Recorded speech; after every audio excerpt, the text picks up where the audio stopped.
चलिए आज स्टार्ट करते हैं प्राचीन भारत के इतिहास के स्रोत। इसमें आज हम जानेंगे साहित्यिक स्रोत और पुरातात्विक स्रोत के बारे में, जो जो प्रश्न बने हैं और जो जो थ्योरिकल इसको जाएंगे देखेंगे इसके हम, और इसके हम पार्ट 2 में इसी के आधार पर MCQ सीरीज लगाएंगे। तो बनी रहिएगा चैनल के साथ। आज हम पूरा डिटेल कवर करेंगे। इसको मैंने ब्लैक एंड वाइट में ही रखा है ताकि आपकी आंखों पर भी कोई प्रॉब्लम नहीं रहेगी, तो ब्लैक एंड वाइट की स्क्रीन का आप मजा लेकर आराम से पढ़ सकते हैं। देखिए, भारतीय इतिहास के लिए दो भागों में बांटा गया हुआ है। पहला जो है साहित्यिक स्रोत में है और दूसरा जो हमारा है पुरातात्विक स्रोत है। इसको पुनः साहित्यिक के लिए फिर बांटा गया है। हमारा धार्मिक साहित्य है और लौकिक साहित्य है। धार्मिक साहित्य में आपको सभी पता होगा कि ब्राह्मण ग्रंथ आते हैं और गैर ब्राह्मण ग्रंथ में हमारे जो कि जैन बौद्ध आदि ग्रंथ आते हैं। ब्राह्मण ग्रंथों में पता है वेद पुराण आरण्यक उपनिषद महाभारत स्मृति ग्रंथ आदि जो भी हैं वो सारे आते हैं, जिनसे हमें जानकारी मिलती है इतिहास के बारे में और समझने में। इस तरफ आते हैं यदि हम पुरातात्विक में, तो हमें अभिलेख सिक्के मिलते हैं। अभिलेखों से हमें जानकारी मिलती है, जैसे अशोक के अभिलेख जो हैं शिलालेख हैं, सिक्के मिले हैं, कुषाण शासकों के सिक्के मिले हुए हैं, स्मारक मिले हुए हैं, मूर्ति कला है, उसके आधार पर चित्रकला है और भी कई चीज़ें ऐसी जो हैं उनके आधार पर हम जान सकते हैं कि इतिहास में क्या क्या घटनाएं घटित हुई थी। तो इनके बारे में आज हम सब जानेंगे। तो साहित्यिक स्रोत, पहली बात हम यहाँ से स्टार्ट करने वाले हैं। साहित्यिक स्रोत में धार्मिक और लौकिक साहित्य, तो यहाँ से स्टार्ट करते हैं। यह है धार्मिक जो है साहित्य। बात करते हैं ब्राह्मण साहित्य की। तो ब्राह्मण ग्रंथ क्या है? प्राचीन इतिहास की जानकारी हेतु अत्यंत महत्वपूर्ण है। वेदों के बारे में सभी ने जाना होगा। वेद जो हैं, यहाँ से आपको इतना ही याद रखना है कि वेदों की जो संख्या है आपके PCS एग्जाम में पूछ सकती है कितनी है, तो 4 है, सभी को पता है।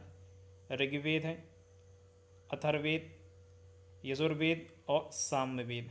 सामवेद को संगीत का जनक भी कहा जाता है। अथर्ववेद को तंत्र मंत्र जादू टोना। प्राचीनतम वेद कौन सा है? तो ऋग्वेद है। और यजुर्वेद को धर्मकांड बलि वगैरह के लिए इसमें जो है यह धनुर्विद्या वगैरह यजुर्वेद में दी गई है। यहाँ से आपको इतना याद रखना है। अब बात करते हैं ब्राह्मण ग्रंथ। ब्राह्मण ग्रंथ आपको प्रश्न जो बनेगा हम उसी पर केवल डिस्कस करने वाले। ब्राह्मण का आपसे अर्थ पूछा सकता है कि ब्राह्मण का अर्थ क्या है, तो आपको बता देना है कि ब्राह्मण का अर्थ है यज्ञ। यज्ञ के विषयों को प्रतिपादन करने वाले ग्रंथ ब्राह्मण कहलाते हैं। ठीक है, तो जो आप धारणा बनाए हुए उसको छोड़कर ये इस प्रश्न को समझना है। प्रत्येक वेद के लिए अलग अलग ब्राह्मण है। तो ये कई बार है जो आपके स्टेट PCS MPPSCS में पूछा गया प्रश्न है। आरण्यक किस ग्रंथ का उपनिषद ये है? तो पहले बात करते हैं आरण्यक की। आरण्यक ब्राह्मण ग्रंथ के अंतिम भाग हैं। तो आपसे यहाँ से प्रश्न पूछा, जिसमें क्या दिया हुआ है? दार्शनिक एवं रहस्यात्मक विषयों का वर्णन किया गया है। जंगल में पड़े जाने के कारण इसे आरण्यक क्या गया है। आरण्यक मतलब होता है वन। आप हिंदी पर्यायवाची पढ़ेंगे तो आरण्य है ना, आरण्यक का होता है। कुल 7 आरण्यक उपलब्ध हैं। आजकल ट्रेंड जो बदल गया एग्जाम का, वहाँ से ये आपसे ना पूछ के कि आरण्यक क्या है, बल्कि ये पूछेंगे कुल कितने आरण्यक है, तो आपसे पूछा जाएगा 7। वेद कितने हैं? तो 4। आरण्यक कितने हैं? तो 7। इस प्रकार के प्रश्न आपके आज जो है नए कंपटीशन में पूछे जाने हैं। उपनिषद का अर्थ क्या होता है? समीप या निकटतम या निष्ठापूर्वक सद। जिस विद्या का ज्ञान गुरु के समीप प्राप्त किया जाए उसे क्या कहेंगे? उपनिषद। उपनिषदों के अंतिम भाग होने के कारण इन्हें वेदांत भी कहते हैं। उपनिषदों को क्या कहते हैं? वेदांत भी कहते हैं। उपनिषदों से हमें आर्यों के प्राचीनतम दार्शनिक विचारों का ज्ञान प्राप्त होता है। भारत का राष्ट्रीय आदर्श वाक्य ये कहाँ से लिया गया है? मुंडो सत्यमेव जयते। कहाँ से लिया गया है? मुंडको उपनिषद से, सभी को पता होगा। उपनिषदों की संख्या जो है कितनी है? 108 है। ये बहुत इंपॉर्टेंट है, आपके एग्जाम में सीधा प्रश्न देखने मिल सकता है। कितनी है उपनिषदों की संख्या? तो ये है 108। बात करते हैं वेदांग की। वेदांग की संख्या कितनी है? 6। उपनिषद कितने थे? 108। कन्फ्यूजन नहीं होगा। वेदांग कितने हैं? 6, उपनिषद 8, वेद 4। तो ये कौन कौन से हैं? शिक्षा, कल्प, व्याकरण, निरुक्त, ज्योतिष और छंद। अब है सूत्र। वैदिक साहित्य को अक्षुण्ण बनाए रखने के लिए सूत्र साहित्य का प्रणय हुआ है। सूत्र ग्रंथ कल्प नामक वेदांग के निकले हैं। किस वेदांग में निकले हैं? कल्प नामक वेदांग में निकले हैं। कल्प को भी 3 भागों में विभाजित किया गया है। कौन कौन सा कल्प में? स्रोत कल्प, स्रोत सूत्र, गृह सूत्र और धर्म सूत्र। इनके जो स्रोत में है यज्ञ संबंधी जानकारी दे रखी है। गृह सूत्र में लौकिक परलौकिक ज्ञान दिया गया है। धर्म सूत्र में जो है धार्मिक, सामाजिक एवं राजनीतिक कर्तव्यों का उल्लेख दिया हुआ है। इसके बाद धर्म सूत्र से ही हमें स्मृति ग्रंथ का विकास हुआ है। धर्म सूत्र जो है पहले नंबर का, उसमें स्मृति ग्रंथों का विकास हुआ है, जिसमें आपको सबसे प्राचीनतम क्या मिलती है? मनुस्मृति जानकारी मिलती है, याज्ञवल्क्य स्मृति, पाराशर स्मृति, नारद स्मृति, बृहस्पति स्मृति आदियाँ। तो इसमें सबसे प्राचीन स्मृति कौन सी है? तो ये मनुस्मृति है। यहाँ पर लिखा भी हुआ है सबसे प्राचीन स्मृति मनुस्मृति है। मनुस्मृति की जो भाष्यकार टीकाकार कौन है? भाष्यकर हैं, भाष्यकर हैं, ठीक है। मेघातिथि, भारूची और कुल्लुक भट्ट। याज्ञवल स्मृति के टीकाकार हैं विश्वस्वरूप, विज्ञानेश्वर और अपराग। व्याकरण ग्रंथों में सबसे महत्वपूर्ण कौन सा? पर्णिका, जो संस्कृत का प्रथम ग्रंथ माना जाता है। तो अष्टाध्यायी पर्णिका जो है, अष्टाध्यायी है ना, ये संस्कृत का ग्रंथ है, सबसे महत्वपूर्ण ग्रंथ माना जाता है। हम बात करते हैं पुराण। पुराणों की संख्या कितनी है? 18 है। एक बार फिर से रिवाइज करते हैं। संख्या आपके एग्जाम में महत्वपूर्ण है। संख्या का क्रम किस प्रकार है? तो ऋग्वेद, जो हमारे वेद थे, वेद कितने थे हमारे पास? 4 वेद थे। आरण्यक की संख्या कितनी थी? आरण्यक 7 थे। उपनिषद कितने थे? उपनिषद 108 थे। और पुराण कितने हैं? पुराणों की संख्या कितनी है? 18। तो ये आपको यहाँ से याद रखना है। नंबर जो है महत्वपूर्ण है आपके लिए।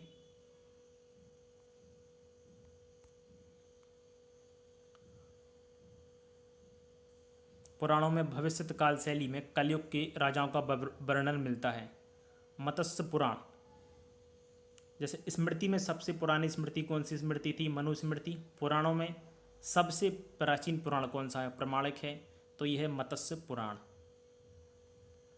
महाकाव्य से जो हमें जानकारी मिलती है इतिहास के बारे में, वैदिक साहित्य के बाद धार्मिक साहित्य में रामायण की बात करी जाए, महाभारत की बात करी जाए, तो ये 2 महाकाव्य काफ़ी महत्वपूर्ण होते हैं, जिससे हमें इतिहास के बारे में जानकारी देखने को मिलती है। रामायण की रचना की बात करी जाए तो रामायण की रचना किसने करी है? महर्षि वाल्मीकि जी ने जो है रामायण की रचना करी है। और महाभारत की रचना महर्षि वेद व्यास ने करी है, महर्षि वेद व्यास। तो रामायण की महर्षि वाल्मीकि, महाभारत की महर्षि वेद व्यास। महाभारत में कितने श्लोक हैं? 1 लाख श्लोक हैं, आप सभी को पता होगा, जिसके कारण इसे एक नाम और से जाना जाता है महाभारत के लिए। तो वो अन्य नाम कौन सा है? सतस्त्रही संहिता, क्योंकि इसमें 1 लाख स्त्रोत हैं। सत सहस्त्र संहिता, ठीक है। महाकाव्य में जो है प्राचीन भारत की सामाजिक, धार्मिक और राजनीतिक दशा के बारे में हमें जानकारी मिलती है। फिर बात करते हैं ब्राह्मणोत्तर साहित्य के बाद, जिसमें हमारे बौद्ध ग्रंथ, जैन ग्रंथ और आदि धर्मों के ग्रंथ सम्मिलित हैं। तो बौद्ध साहित्य में का जो सबसे प्राचीन बौद्ध ग्रंथ है वो कौन सा है? तो वो है त्रिपिटक। इनके नाम है सुत्तपिटक, विनयपिटक और अभिधम्मपिटक। ये बौद्ध धर्म के ग्रंथ हैं। सुत्तपिटक को बौद्ध धर्म का क्या कहा जाता है? इंसाइक्लोपीडिया कहा जाता है। बौद्ध धर्म का क्या जाता है? इंसाइक्लोपीडिया कहा जाता है सुत्तपिटक को। जातक में बौद्ध के पूर्व जन्मों की कथाएं हैं। जातक में प्राचीन बौद्ध ग्रंथ की भाषा क्या है? ये बहुत इंपॉर्टेंट प्रश्न है। पाली भाषा में जितने भी ग्रंथ लिखे गए हैं वो कैसी भाषा में लिखे गए हैं? पाली भाषा में लिखे गए हैं। दीपवंश एवं महावंश में मौर्यकालीन इतिहास की जानकारी मिलती है। मौर्यकालीन इतिहास की जानकारी मिलती है। संस्कृत में लिखित महावस्तु एवं ललित विस्तार में महात्मा बुद्ध का जीवन चरित्र मिलता है। तो इसमें महावस्तु एवं ललित विस्तार में। अब बात करते हैं हम जैन साहित्य की। तो जैन साहित्य को जो कहा जाता है, क्या कहा जाता है? आगम कहा जाता है। भगवती सूत्र में भगवान महावीर के जीवन पर प्रकाश पड़ता है। और जैन धर्म का जो प्रारंभिक हमें इतिहास जानने मिलता है वो मिलता है कल्प सूत्र से। भगवान महावीर जो है 24वें तीर्थंकर थे जैन धर्म के। प्रथम तीर्थंकर जो भगवान आदिनाथ थे। ये उनके कई हजारों लाखों साल बाद आए हुए हैं भगवान महावीर, लेकिन जो प्रारंभिक जानकारी जब से लिखे गए हैं व्यवस्थित तौर पर वो उसकी जानकारी हमें कल्पसूत्र से मिलती है। और कल्पसूत्र की रचना किसने करी है? आचार्य भद्रबाहु ने करी हुई है। जहाँ पर बौद्ध धर्म की भाषा पाली थी, वहीं पर जैन जो ग्रंथ लिखे गए हैं वो किस भाषा में लिखे गए हैं? प्राकृतिक भाषा में लिखे गए हैं। और सबसे महत्वपूर्ण जैन ग्रंथ हेमचंद्र जो लेखक थे उनके द्वारा लिखा गया है। परिशिष्ट बर्मन, परिशिष्ट पर्वन किसके द्वारा लिखा गया है? आचार्य हेमचंद्र के कृत लिखा गया है। 6वीं शताब्दी में गुजरात के बल्लभी में इनका संकलन हुआ था। जो जैन ग्रंथ हैं इनका संकलन। अब देखते हैं लौकिक साहित्य में। तो लौकिक साहित्य के अंतर्गत ऐतिहासिक एवं अर्ध ऐतिहासिक ग्रंथ, जैसे विदेशी का वो विवरण है, जीवानियों को रखा गया है। कौटिल्य के अर्थशास्त्र का भी एक महत्वपूर्ण इसमें स्थान है। पहला राजनीतिक ग्रंथ यदि पूछा जाए भारत का पहला राजनीतिक ग्रंथ कौन सा है, तो वो है कौटिल्य का अर्थशास्त्र है, जिसमें मौर्यकालीन इतिहास और राजनीतिक जानकारी हमें देखने मिलती है। इसके अतिरिक्त विशाखदत्त ने मुद्रा राक्षस, सोमदेवकृत कथा सारित सागर, क्षेमेंद्रकृत व्रत कथा मंजरी किसकी है? क्षेमेंद्रकृत की है। कल्हड़ ने, सभी को पता है, राजतरंगिणी लिखी थी जिसमें कश्मीर का इतिहास है। कई बार प्रश्न पूछा गया है कि राजतरंगिणी में क्या है, तो कश्मीर के इतिहास से जानकारी मिलती है हमें। फिर इसके बाद आते हैं विदेशी यात्रियों का विवरण, जिसमें यूनानी लेखक, रोमन लेखक हैं। हेरोडोटस की पुस्तक है हिस्टोरिका, जो कब लिखी गई थी? प्रश्न देखिए, यदि किसी भी एग्जाम को प्रश्न बढ़ाना है तो वो यहाँ से प्रश्न देगा, कहाँ से? 5वीं शताब्दी से, कि जो हेरोडोटस की पुस्तक है किस शताब्दी में लिखी गई थी।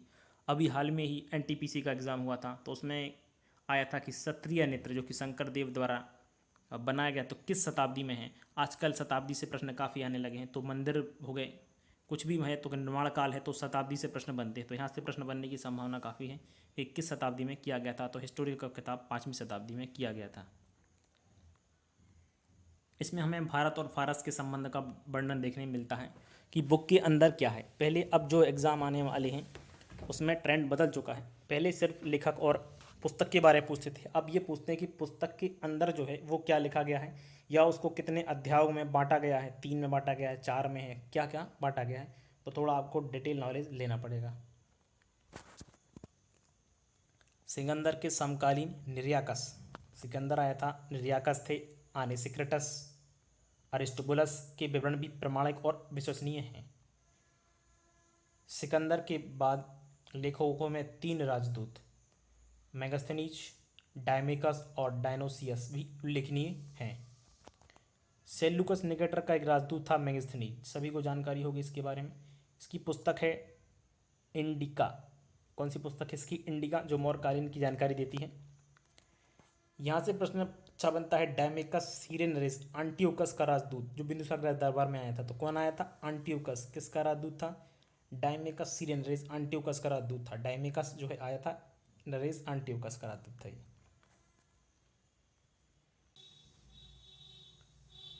डायनोसियस मिस्र नरेस टालमी फिलाडेल्फस का राजदूत था, जो अशोक के दरबार में आया था। मेगास्थनीज किसके में आया था? चंद्रगुप्त के में आया था। एंटियोकस किसके में आया था? डायमेकस, तो वो बिंदुसार के में आया था। और राजदूत जो है अशोक के दरबार में कौन आया था? डायनोसियस, टालमी फिलाडेल्फस का राजदूत था ये, ठीक है ना। टालमी ने 2वीं शताब्दी में जियोग्राफिका नामक एक पुस्तक भी लिखी है, तो ये भी इंपॉर्टेंट है। प्लिनी ने 1वीं शताब्दी में नेचुरल हिस्ट्री नामक पुस्तक लिखी। नेचुरल हिस्ट्री में दिख रहा है कि नेचुरल हिस्ट्री तो पेड़ पौधे होंगे, खनिज पदार्थ वगैरह का उल्लेख उसमें है। फिर पेरीप्लस ऑफ द इरिथ्रियन सी नामक पुस्तक के बारे में जानकारी नहीं है। इसका लेखक 1वीं शताब्दी में हिंद महासागर की यात्रा पर आया था, तो इस पुस्तक का जो लेखक अभी जानकारी नहीं मिल पाई, लेकिन इतना है कि 1वीं शताब्दी में हिंद महासागर की यात्रा पर आया था। तो जब हिंद महासागर की यात्रा पर आया होगा तो उसे व्यापार के उद्देश्य से आया होगा, वहाँ आपको बंदरगाहें मिले होंगे, तो उसके बारे में जानकारी इसने दी है। यूनानी लेखकों के बाद हम देखेंगे चीनी लेखक। चीनी लेखक में फाहियान और हेनसांग 2 इंपॉर्टेंट हैं। ओके, फाहियान जो है चंद्रगुप्त द्वितीय के दरबार में आया था, यहाँ से आपको इतना याद रखना है केवल। और हेनसांग जो है हर्षवर्धन के शासनकाल में आया हुआ था। हेनसांग कहाँ आया था? हर्षवर्धन शासनकाल में आया था, और इसने 6 वर्षों तक नालंदा का अध्ययन किया था। नालंदा विश्वविद्यालय जो था उसका अध्ययन करा था। हेनसांग का जो यात्रा वृत्तांत है वो CU के में नाम से जाना जाता है। हेनसांग को प्रिंस ऑफ पिलग्रिम्स या यात्रियों का राजकुमार भी कहा जाता है। हेनसांग किसके दरबार में आया था? हर्षवर्धन के दरबार में आया था। प्रिंस ऑफ पिलग्रिम्स या यात्रियों का राजकुमार। इत्सिंग 7वीं शताब्दी के अंत में जो है भारत में आया था।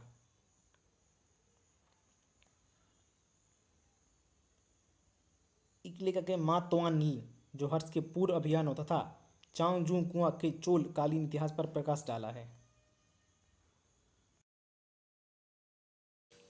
एक लेखक और याद रखना है, चीनी, जो है सुंग यान। यदि प्रश्न आपसे अच्छा पूछा तो ये पूछ लें कि सुंग यान किस देश का यात्री था, तो ये चीनी यात्री था, चीन देश का। अब बात करते हैं अल-बरूनी, जो कि अरबी लेखक था, महमूद गजनवी के साथ भारत आया था। इसकी दो ही किताब हैं, तहकीक हिंद अथवा किताब उल हिंद। अब सबसे इम्पोर्टेंट बात यह है यहाँ पर, महत्वपूर्ण चीज़ की इसके बारे में जो जानकारी क्या है इसके अंदर, तो राजपूत कालीन समाज, धर्म, रीति रिवाज आदि का जानकारी हमें मिलती है इसमें। तहकीक हिंद या किताब उल हिंद, जो महमूद गजनवी के साथ भारत आया था, कौन, अल-बरूनी भारत आया था। चीज़ याद हो गई। यहाँ से प्रश्न आपको कभी आए तो अब भूलने नहीं चाहिए आपको। अल-बरूनी जो है काफ़ी विद्वान था। ये ज्योतिष, गणित, विज्ञान, अरबी, फारसी, संस्कृत का अच्छा ज्ञाता था। 9वीं शताब्दी में भारत आने वाले अरबी यात्रियों में सुलेमान, पाल एवं प्रतिहार शासकों के तत्कालीन आर्थिक, सामाजिक और राजनीतिक दशा का वर्णन मिलता है। तो किसके में, सुलेमान, है ना, पाल और प्रतिहार वंश के में शासकों में। बगदाद में भारत की यात्रा पर आने वाला अल मसूदी ने राष्ट्रकूट एवं प्रतिहार शासकों के विषय में जानकारी दी है। अन्य विदेशी शासक इब्ने बतूता, देखिए इब्ने बतूता जो है कहाँ आया था। इब्ने बतूता जो है अरबी भाषा में लिखा गया, इसका रहला किसने लिखा, इब्ने बतूता ने, यात्रा वृत्तांत। ये 14वीं शताब्दी में जो है भारत के उपमहाद्वीप के सामाजिक राजनीतिक के विषय में जो है जानकारी इसमें मिलती है। तारानाथ, तारानाथ क्या था, एक तिब्बती लेखक था। इसने कंगियूर और तंगियूर 2 ग्रंथ लिखे हुए हैं तारानाथ ने। मार्को पोलो, जो पांड्य देश की यात्रा पर आया था। अब यहाँ पर हमारी जो था धार्मिक ग्रंथ से जो जानकारी मिली वो समाप्त हुई है और अन्य स्रोत होते। अब बात करते हैं पुरातात्विक स्रोत से जो हमें मिले थे, स्मारक, सिक्के, मूर्तिकला, चित्रकला, अभिलेख, ये सारे अब हम इसमें डिस्कस करेंगे। ये वाला तो बन ही रहेगा। प्राचीन भारत के अध्ययन के लिए जो भी मिले हैं, पहले बात करेंगे हम, एक एक बात करेंगे। पहले हम अभिलेख पर करेंगे, फिर सिक्के, फिर स्मारक, भवन, मूर्तियाँ और चित्रकला पर बात करेंगे। तो कुल 6 चैप्टर में हम यहाँ पर सबने जो भी इतिहास के स्रोत हैं सारे हम खत्म कर देंगे। फिर अगले पार्ट में इस पर हम MCQ लगाएंगे। बात करते हैं अभिलेख की। तो देखिए अभिलेख के बारे में क्या है। सर्वाधिक प्राचीन अभिलेख मध्य एशिया माइनर के बोगाचकोई नाम के स्थान से मिला है। कहाँ से मिला है, बोगाचकोई। बोगाचकोई अभिलेख में क्या क्या है तो याद रख लीजिए, इंद्र, मित्र, वरुण और नासत्य मतलब अश्विन, ये देवता हैं। ये सारी की सारी क्या है, देवता हैं। इनका जानकारी मिलती है बोगाचकोई, और ये सबसे पुराना वाला अभिलेख है, प्राचीनतम अभिलेख बोगाचकोई, क्योंकि इसमें देवताओं के बारे में जानकारी मिलती है, इंद्र, मित्र, वरुण और नासत्य। और भारत के जो सबसे प्राचीन अभिलेख हैं किसके हैं, अशोक के हैं, जो कि मौर्य वंश से संबंधित हैं। उनकी बात चल रही है। ये 3री शताब्दी ईसा पूर्व के हैं। मस्की, गुर्जरा, निट्ठुर, उडलेगुलम और में अशोक के नाम का स्पष्ट नाम से उल्लेख मिलता है। ये सारे अभिलेखों में अभी अशोक का नाम आपको देखने मिलेगा। अशोक की जो लेख हैं, जैसे हमारी हिंदी भाषा की देवनागरी लिपि है, ऐसी ही जो लिखी जाती थी ब्राह्मी लिपि, खरोष्ठी, यूनानी और अरमेक लिपियों में मिले हैं। तो सारी लिपियों में जो 4 लिपि हैं इनमें भी वर्णन मिले हुए हैं। यवनादूत जो हेलियोडोरस के में बेसनगर, विदिशा, मध्य प्रदेश से गरुड़ स्तंभ मिला है। इसके बाद 2य शताब्दी में मिला हुआ है। भारत में भागवत धर्म विकसित होने के भी साक्ष्य देखने मिले हैं। रेशम बुनकरों की जानकारी कहाँ से मिलती है, तो मंदसौर के अभिलेख से मिलती है। जेम्स प्रसेड ने सर्वप्रथम पूछते हैं कि अभिलेख अशोक की जो शिलालेख हैं सर्वप्रथम पढ़ने में कितने सफलता हासिल प्राप्त की, तो आपका उत्तर होगा जेम्स प्रसेड। ब्राह्मी लिपि में जो उसने अशोक के अभिलेखों को पढ़ा हुआ था। इसका अध्ययन क्या कहलाता है, अभिलेखों का अध्ययन क्या कहलाता है, इपिग्राफी कहलाता है। अभिलेखों का जो अध्ययन है इपिग्राफी। सती प्रथा का साक्ष्य भानुगुप्त के एरन अभिलेख से मिलता है, जो मध्य प्रदेश के कहाँ है, सागर जिले में स्थित है। अभिलेख के बाद हम बात करते हैं, हम जितने भी लेख हैं हमने सारे पढ़े हैं। अभिलेखों का अध्ययन क्या कहलाता है, इपिग्राफी। वैसे ही सिक्कों का अध्ययन, जो सिक्के मिले हुए हमें, न्यूमिस्मेटिक्स कहलाता है। अब सिक्के हमें तांबे के मिले हैं, चांदी, सोना और सीसा धातु के मिले हुए हैं। तो आपसे प्रश्न पूछ सकते हैं कि चार ऑप्शन देखिए, इनमें से किस धातु के सिक्के नहीं मिले हुए हैं। तो चार ऑप्शन देंगे तो उसमें से आपको एक उसको हटाना पड़ेगा। तो तांबा, सोना, चांदी और सीसा के सिक्के मिले हुए हैं। प्राचीनतम सिक्कों को क्या कहा जाता था? आहत सिक्के कहा जाता था, जो कि ठप्पा मारकर बनाए जाते थे। इन कारण इन्हें आहत सिक्के कहा जाता था, मतलब मोहर लगा, एक प्रकार का ठप्पा लगा दिया जाता था, उसमें ढाले जाते थे। सातवाहन से शीशे मिले हैं और गुप्त शासकों के सोने। देखिए गुप्त क्या रखते हैं हम? सोना। तो गुप्त शासकों से किसके सिक्के मिले हुए हैं? सोने के। और सातवाहन तो शीशे के रखेंगे, क्योंकि सा से शीशे। और गुप्त शासकों से क्या मिले हैं? सर्वाधिक मात्रा में सोने के सिक्के मिले हुए हैं। सर्वप्रथम लेख वाले स्वर्ण सिक्के हिंदू, यूनानी, इंडो ग्रीक शासकों ने चलवाए थे। यहाँ से कई बार महत्वपूर्ण प्रश्न बने हैं, डायरेक्ट प्रश्न आपको देखने मिलेंगे। तो यहाँ से हम एक बार इसको रिवाइज कर लेते हैं, क्योंकि यहाँ से आपको डायरेक्ट प्रश्न देखने कई बार एग्जाम में मिले हैं। जो अभिलेख हैं और कौन से शासक से संबंधित है? तो हाथी गुफा अभिलेख कलिंग राजा खरवेल। जूनागढ़ का है रुद्रदामन। नासिक का है गौतमी बलसिरी। प्रयाग अभिलेख जो है समुद्रगुप्त का है मंदसौर। मालवा नरेश यशोवर्मन, यहीं से रेशम बनकरों की जानकारी मिली है। ऐहोल अभिलेख पुलकेशन द्वितीय का है। ग्वालियर अभिलेख प्रतिहार नरेश भोज। भीतरी जूनागढ़ का तो स्कंदगुप्त। और देवपाड़ा का अभिलेख बंगाल शासक विजय सेन का है, जो यह जानकारी मिली है। तो इसका आप चाहें तो स्क्रीनशॉट ले सकते हैं, या फिर इसको आप कहीं पर नोट डाउन करके लिख सकते हैं। तो यहाँ से प्रश्न आपको डायरेक्ट देखने मिलेंगे। ये इंपॉर्टेंट एग्जाम की, कोई भी एग्जाम हो, वनडे हो या स्टेट पीसीएस का हो। अभिलेख के बाद सिक्कों पे हमने चर्चा करी। इसके बाद हम मूर्ति, स्मारक भवन और चित्रकला तीनों को एक साथ एक ही चीज में देखेंगे। तो भरहूत, बोधगया और अमरावती की मूर्ति कला में जीवन की सजीव झांकें देखने मिलेंगी। जब यहाँ पर आप जाएंगे तो यहाँ जो मूर्ति कला है आपको ऐसा लगेगा कोई जीवित मनुष्य ही आपके सामने समक्ष प्रस्तुत है। महलों व मंदिरों की सीढ़ियों में वास्तुकला के विकास पर पर्याप्त प्रकाश पड़ता है।